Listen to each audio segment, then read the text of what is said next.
여러분 지금 우리나라 그 가구 전체 가구 가운데서 독신 가구가 얼마나 되는지 아십니까? 작년 말 현재 400만 가구를 넘어섰습니다. 그것은 우리나라 전체 가구 수의 24%에 해당이 됩니다. 30년 전에는 우리나라가 그 5인 가구가 가장 많았습니다. 1위였습니다. 그 다음에 4인 가구가 2위, 3인 가구가 3위, 2인 가구가 4위, 1인 가구가 1위였습니다. 그런데 30년이 지난 오늘날에 와서는 그게 완벽하게 역전이 됐습니다. 지금 우리나라 가구 가운데 1인 가구가 1위입니다. 2인 가구가 2위입니다. 3인 가구가 3위입니다. 4인 가구가 4위, 5인 가구가 5위입니다. 1인 가구, 독신 가구가 가장 많습니다. 우리 사회에. 물론 1인 가구, 독신 가구라고 해서 그들이 다 뭐 독신주의자라고 볼 수는 없습니다. 저출산, 고령화 같은 그런 사회적인 요인 때문에 원치는 않지만 본의 아니게 이제 1인 가구로 살아가는 가정들이 아마 더 많을 겁니다. 그럼에도 우리나라 독신 가구 400만 가운데 160만이 30대 독신들입니다. 이것은 우리나라도 일본처럼 갈수록 그 젊은 독신주의자들의 가구가 늘어가고 있다는 얘기입니다. 일본은 지금 독신주의자들의 독신 세대가 일본인 전체 가구 수의 30%가 넘습니다. 32%인 걸로 제가 알고 있습니다.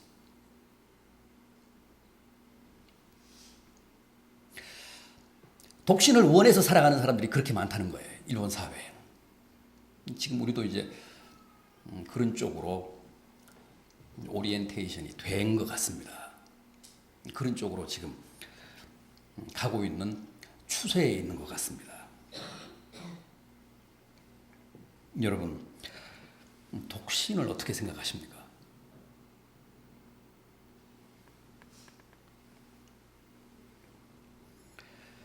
요즘 점점 늘고 있다는 그 젊은 사람들의 독신주의 어떻게 보십니까? 바삐 사느라고 혼기를 놓쳐서 혹은 뭐 미처 연애할 기회가 없어서 잠정적으로 혼자 사는 경우 말고 나름대로 철학을 가지고 신념을 가지고 독신으로 사는 경우를 우리가 독신주의라고 한다면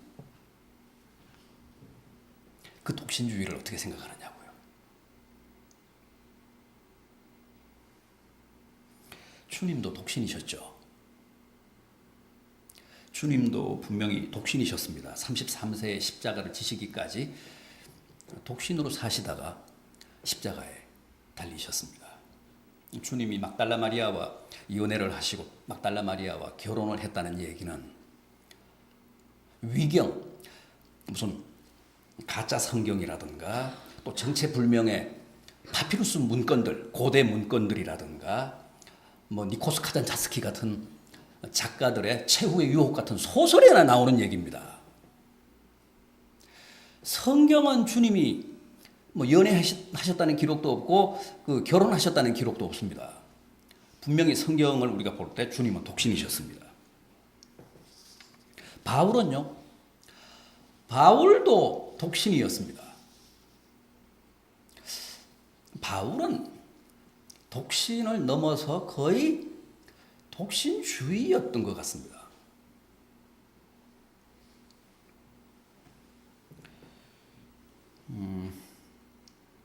독신이나 금욕이 신앙적으로 더 옳다. 그런 독신주의자였을 가능성도 없지 않습니다. 그래서 바울의 입장은 혼인을 하고 가족을 두고 있는 개신교의 목사보다는 오히려 엄격한 독신주의, 금욕주의 혹은 고행주의를 지향하는 가톨릭의 신부라든가 수녀라든가 또 불교의 스님 쪽에 더 가깝다고 보입니다. 신부나 무슨 수녀나 스님들은 독신이라기보다는 독신주의잖아요. 그분들은 철학을 가지고 신념을 가지고 독신으로 사는 분들이니까. 여러분들도 그렇지 않습니까? 목사보다는 신부가 더 경건해 보이고 더 신성해 보이고 더 깨끗해 보이고 덜 세속적인 것처럼 보이고 더 종교적인 것처럼 보이잖아요. 그래서 신부 쪽에 점수를 목사보다 더 많이 주잖아요.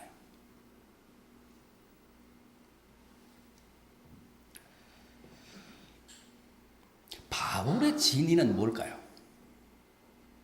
성경은 이 독신에 대해 어떻게 가르칠까요?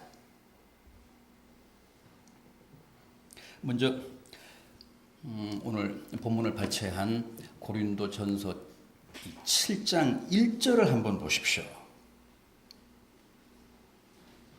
고린도전서 7장 1절. 너희가 쓴 문제에 대하여 말하면 남자가 여자를 가까이 아니함이 좋다.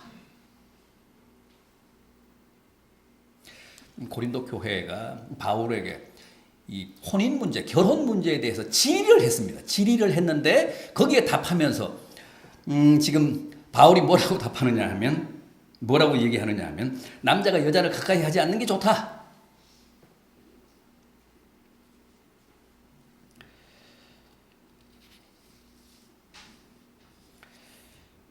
그러니까 다분히 이 고린도전서 7장 1절 말씀은 금욕주의적인 발언입니다. 7절 상반절도 보십시오. 오늘 본문인 7절 상반절. 나는 모든 사람이 나와 같기를 원한다. 모든 사람이 다 자기처럼 독신으로 살기를 바란다는 거예요. 이어지는 8절도 보십시오. 내가 결혼하지 아니한 자들과 과부들에게 이르노니 나와 같이 그냥 지내는 것이 좋으니라. 이것은 훨씬 더 노골적입니다. 혼인하기보다 자기같이 그냥 독신으로 사는 게 더 낫다는 겁니다. 반면에 혼인에 대해서는 아주 소극적이고 또 부정적입니다. 우선 이 7장 2절을 보십시오. 7장 2절. 음행을 피하기 위하여 남자마다 자기 아내를 두고 여자마다 자기 남편을 두라.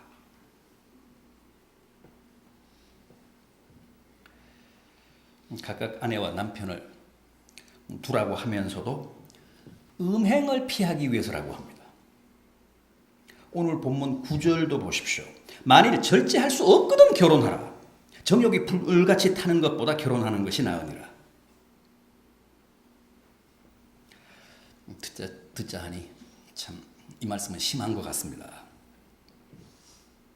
아니 그럼 결혼하는 사람들은 다 절제를 못해서 불같이 타는 정욕을 처리하는 방법으로 결혼을 했다는 얘기가 되잖아요. 절제할 수 없거든 결혼하라. 정욕이 불같이 타는 것보다는 차라리 결혼해서 그 정욕을 처리하는 게 낫다.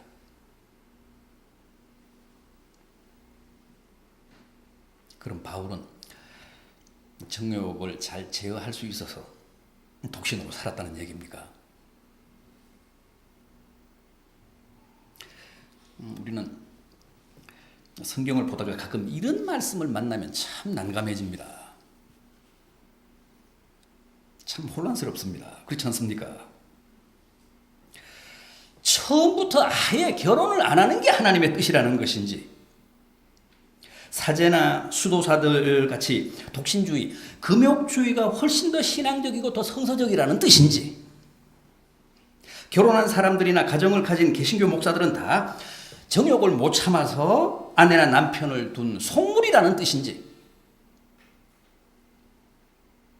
지금이라도 빨리 남편 혹은 아내와 갈라서는 게 성서적이라는 것인지 신앙적이라는 것인지 헷갈리잖아요. 어떻게 생각하십니까? 과연 무엇이 옳고 어느 쪽으로 가는 게 더 이 고린도전서 7장을 바르게 이해하는 길이겠습니까?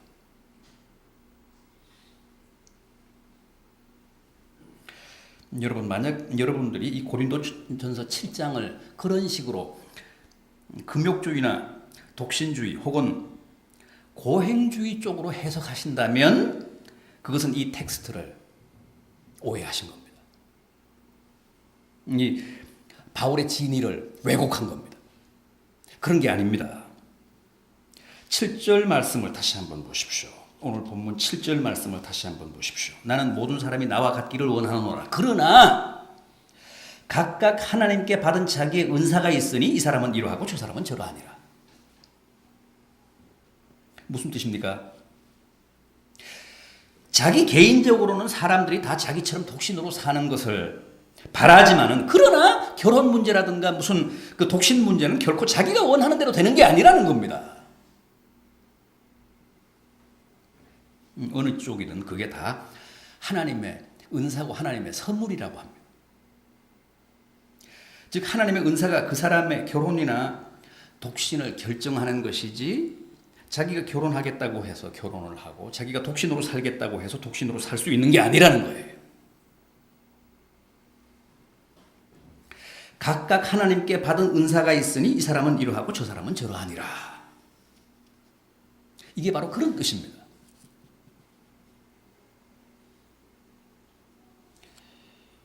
오늘 본문 마지막 절인 17절도 한번 보십시오.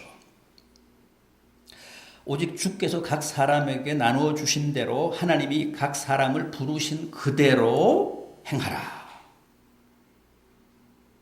그리고 이어지는 18절 이하도 보십시오. 할례자로 부르심을 받은 자가 있느냐 무할례자가 되지 말며, 무할례자로 부르심을 받은 자가 있느냐 할례를 받지 말라. 할례 받는 것도 아무것도 아니요 할례 받지 않는 것도 아무것도 아니로되 오직 하나님의 계명을 지킬 따름이니라. 각 사람은 부르심을 받은 그 부르심 그대로 지내라. 할례도 좋고 무할례도 상관없다고 합니다. 결혼을 해도 좋고 독신으로 살아도 괜찮다고 합니다. 중요한 것은 하나님이 내게 허락하신 은사를 존중해서 부르심을 받은 그대로 사는 겁니다.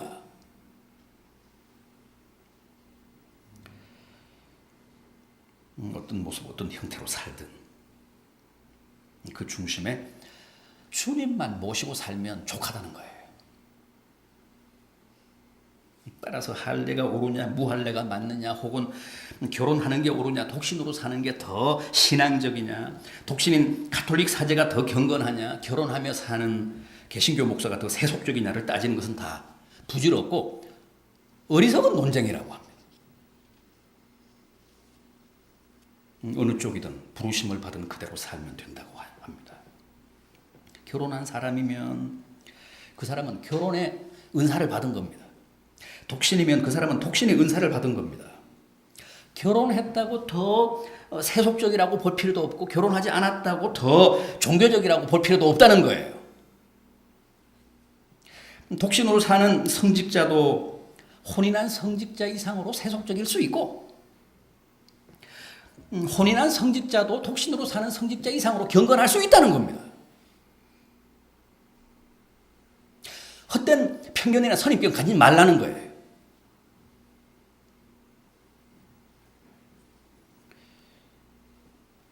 그가 독신주의였다거나 금욕주의였다는 단정을 바울에 대해 내리는 것은 옳지 않습니다. 그는 금욕주의자도 독신주의자도 아니었습니다. 그냥 자기가 받은 은사대로 산 겁니다. 자기의 소명대로 지낸 것뿐입니다. 성경에는 독신주의도 없고 금욕주의도 없습니다. 그렇다고 반드시 결혼을 하고 가정을 가져야 한다는 원칙을 강조하고 있지도 않습니다. 성경은 결혼도 인정하고 독신도 인정합니다.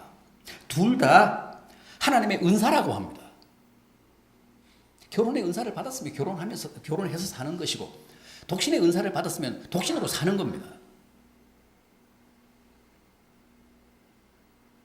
따라서 결혼을 하든 독신으로 살든 순리껏 은사대로만 살면 됩니다. 그런데 문제는 부름받은 대로, 하나님의 은사대로, 주신 선물대로 살지 않고 굳이 인위적으로 탐욕을 부려서 자기의 팔자를 고치려고 하는 사람들이 있다는 거예요. 지난달 22일에 통계청에서 작년, 그러니까 2013년 혼인 및 이혼 통계 자료를 발표를 했습니다. 거기 보면 작년에 우리나라의 혼인 건수는 32만 2,800건으로 전년 대비 4,300건, 약 1.3%가 감소했습니다. 이혼 건수는 11만 6,400건으로 전년 대비 약 0.7%가 증가했습니다. 그래서 결혼 대비 이혼 비율이 36%입니다. 그러니까 작년에 우리가 100쌍이 결혼을 했다면 36쌍이 이혼을 했습니다. 굉장한 수치잖아요. 100쌍이 이혼을 했는데 36쌍이 이혼을 했으면 너무 엄청난 거잖아요. 뭐 이 추세는 이제 계속될 텐데, 그러니까 결혼은 이제 줄고 이혼은 증가되는 추세가 계속될 텐데, 여러분, 성경은 이혼에 대해서는 어떻게 가르치고 있습니까? 결혼식 때 주례 목사가 꼭 선언하는 게 있죠. 마태복음 19장 6절입니다. 하나님이 짝지어 주신 것을 사람이 나누지 못할지니라.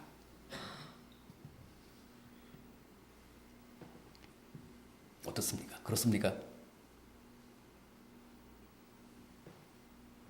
부부는 하나님이 짝지어 주신 한 몸이기 때문에 절대 사람이 서로 나눌 수 없습니까? 맞습니다. 결혼은 사람이 제정한 무슨 질서나 제도가 아니라 태초에 하나님이 부여하신 창조의 질서고 섭리이기 때문에 성경은 원칙적으로 이혼을 못하게 합니다. 이혼을 금하고 있습니다.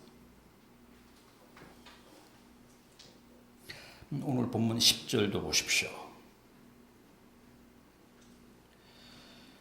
결혼한 자들에게 내가 명하노니, 명하는 자는 내가 아니요 주시라. 여자는 남편에게서 갈라서지 말고. 11절 하반절, 남편도 아내를 버리지 말라. 성경은 이렇게 아내가 원하는 이혼도, 또 남편이 강요하는 이혼도 다 반대합니다. 말라기 2장 16절입니다. 이스라엘의 하나님 여호와가 이르노니 나는 이혼하는 것을 미워하노라. 하나님은 이혼하는 것을 원치 아니하십니다. 이게 이혼에 대한 성경의 하나님의 기본 입장이십니다. 지금도 사람들이 결혼은 미친 짓이다, 혹은 뭐 불행한 결혼보다 덜 불행한 이혼이 낫다 그러면서 하루에 300쌍씩 열심히 이혼을 하고 있습니다만 성경은 그걸 분명히 반대합니다. 그렇다면 성경은 어떤 경우에도 이혼을 반대합니까? 그렇지는 않습니다. 성경도 예외적으로 이혼을 인정합니다. 때로 이혼이 불가피하다는 사실을 긍정합니다. 원칙적으로는 금하지만 예외적으로는 이혼을 인정합니다. 그렇다면 그 예외적인 경우가 어떤 겁니까? 첫째는 배우자가 내 양심의 자유를 훼손할 때, 이건 성경이 이혼을 허락합니다. 옛날 고린도 교회의 경우는 사실 이제 이 문제 때문에 그 바울 사도에게 편지를 해서 이 혼인 문제, 이혼 문제를 질의를 한 건데, 어차피 고린도는 그 헬라 문화권이고 이방인들이잖아요. 거기에 이제 바울이 전도를 해서 기독교 복음이 들어갔습니다. 그러니까 혼인을 할 때는 맨 처음 가정이 이루어질 때는 둘 다 예수를 안 믿었습니다. 기독교를 몰랐습니다. 근데 가정이 이루어진 다음에 바울이 들어가서 복음을 전하자 이 부부 가운데 한 사람이 이제 기독교로 개종을 해서 기독교 신앙을 갖게 된 겁니다. 그걸 우리 소위 짝가정이라고 하는데 그런 짝가정이 현실적으로 많았습니다. 그러다 보니까 가정에 문제가 발생한 겁니다. 둘이 같이 개종을 했으면 괜찮은데 둘 중 하나가 개종했을 경우에 짝가정이 되게 되고 이 짝가정에 이제 이런 문제가 많이 발생을 한 겁니다. 개종하지 않은 기독교 신앙을 갖지 않은 배우자가 기독교 신앙을 갖지 못하도록 이제 강요를 하거나 핍박을 하는 겁니다. 그래서 이게 가정적인 문제가 되고 교회적인 문제가 되었습니다. 그래서 이 문제를 어떻게 해결하면 좋겠느냐고 이제 바울에게 편지로 질의를 했는데 이제 그 부분에 대한 그 바울의 답변이 바로 이 고린도전서 7장 오늘 본문입니다. 바울이 뭐라고 했습니까? 그 오늘 본문 12절 이하가 바로 이제 그 문제에 대한 답변인데, 바울은 만약에 믿지 않는 배우자가 내게 기독교 신앙을 배반하도록 위협하거나 그 신앙을, 기독교 신앙을 이유로 이혼을 강요할 경우에는 이혼할 수 있다고 합니다. 15절을 보십시오. 혹 믿지 아니하는 자가 갈리거든 갈리게 하라. 형제나 자매나 이런 일에 구애될 것이 없느니라. 그러나 하나님은 화평 중에서 너희를 부르셨느니라. 안 믿는 배우자가 나의 신앙의 자유를 억압하면서 이혼을 요구하는 경우에는 누구나 구애받을 필요가 없다고 합니다. 그래도 내가 믿는 자인데 그런 어떤 신앙적인 부담감을 갖지 말라는 거예요. 안 가져도 된다고 합니다. 그것은 곧 나와 주님과의 관계를 깨라는 그런 요구이기 때문에 이때는 이혼이 아니라 순교도 각오해야 한다고 합니다.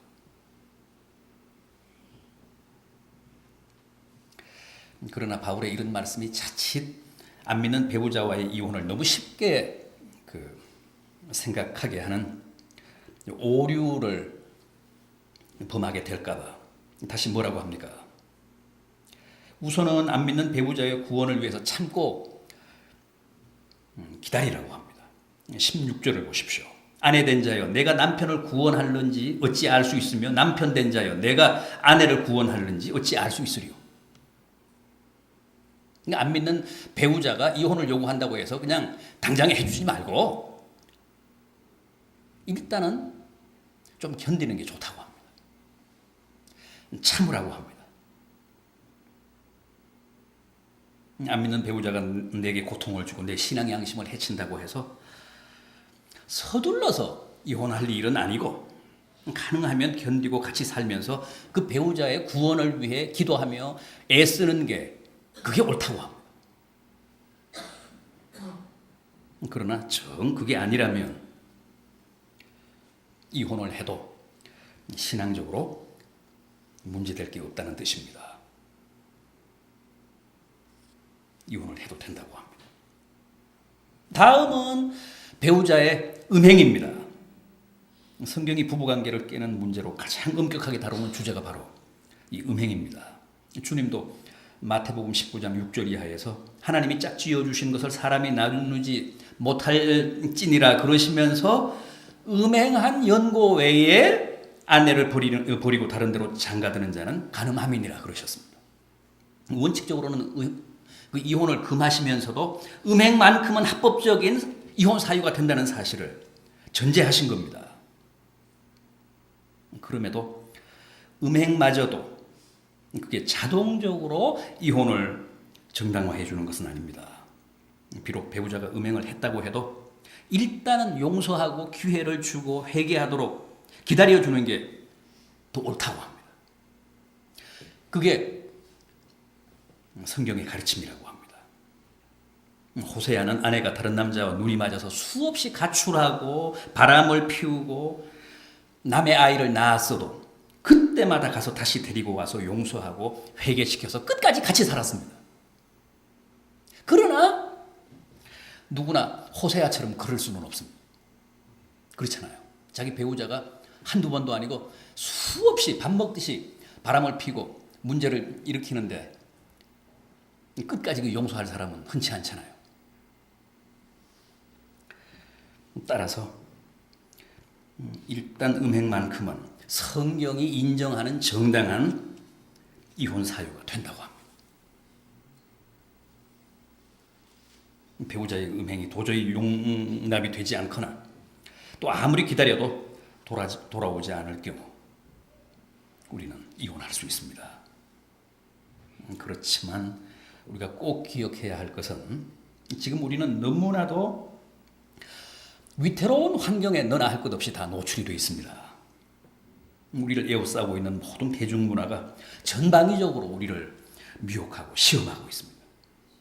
따라서 우리는 누구도 장담할 수 없고 또 누구도 결코 안전하지 않습니다.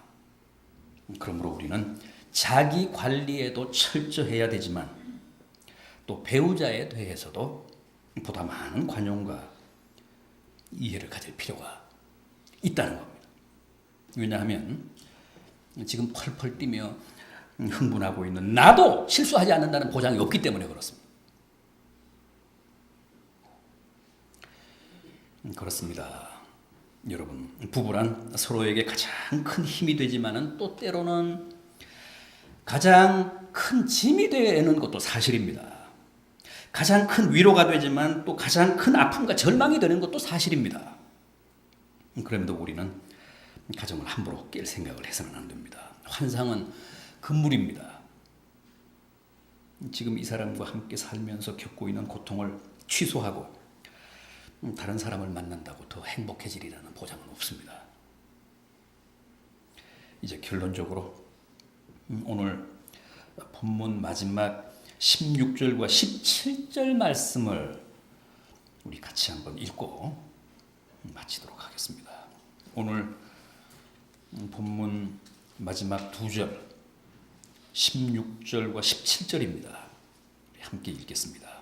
아내된 자여 내가 남편을 구원할는지 어찌 알 수 있으며 남편된 자여 내가 내 아내를 구원할는지 어찌 알 수 있으리요. 오직 주께서 각 사람에게 나누어 주신 대로 하나님이 각 사람을 부르신 그대로 행하라. 내가 모든 교회에서 이같이 명하노라.